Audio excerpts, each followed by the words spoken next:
Bagels is back with another episode of Last Week in Science.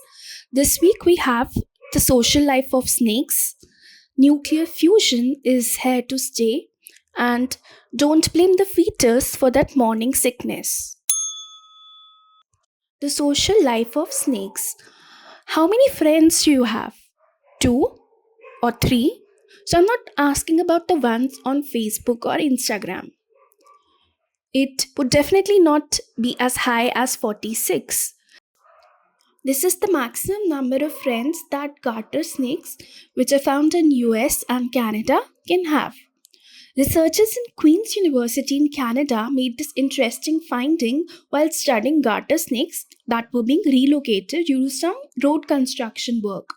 The ecologists were tracking some 3,000 snakes for over 12 years to ensure that they're happy in their new environment. Now, this data was then looked at by researchers at Queen's University. What they found was when they would catch the same group of snakes hanging out together, so each time these snakes would be caught together. Another interesting finding was that these groups were led by female snakes, and the younger females would follow the older ones, while the males were found to become aloof as they aged. I wonder whether the old females would be giving tips to the younger ones on how to find that perfect mate. Nuclear fusion is here to stay. Nuclear fusion happens inside the sun, and it happens to be the source of all energy for Earth. Scientists have been working on generating energy from nuclear fusion reactions in a lab, but each time they would get lesser energy output than they would provide for the reaction as the input. Unfortunately, such energy equations do not matter when making a hydrogen bomb that uses the same nuclear fusion reaction. Last year in December, a breakthrough was made when scientists at US National Ignition Facility managed to produce more energy than they had supplied to carry out the nuclear fusion reaction.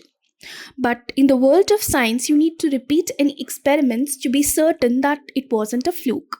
Now, the laser facility at Lawrence Livermore National Laboratory in California has repeated this feat for 4 times, which is a reason to rejoice, which is to ensure that this sun-like environment does not blow up the lab. But there are experiments underway, including the ones for nuclear weapons, to keep increasing the input energy so that we may eventually be able to generate enough clean energy to sustain our daily activities on this planet.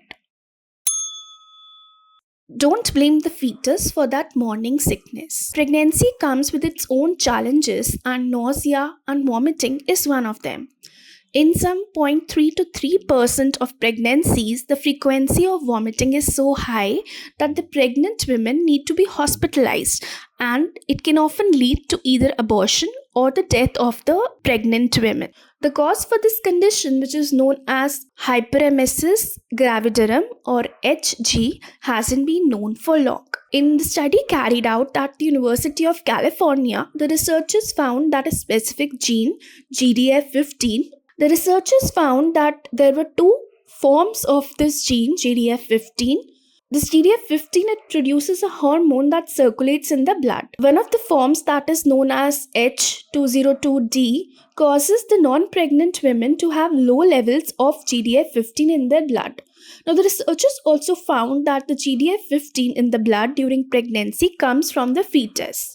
Now, when both the mother and fetus have the same form of GDF15, then the mother does not develop HG. But when the mother has H202D, GDF15, which is when the levels of GDF15 in the blood are low, and the fetus has the other form, then the women develop HG.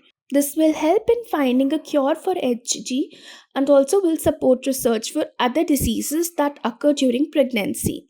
An interesting question that still remains unanswered is, why are humans the only species that have morning sickness during pregnancy?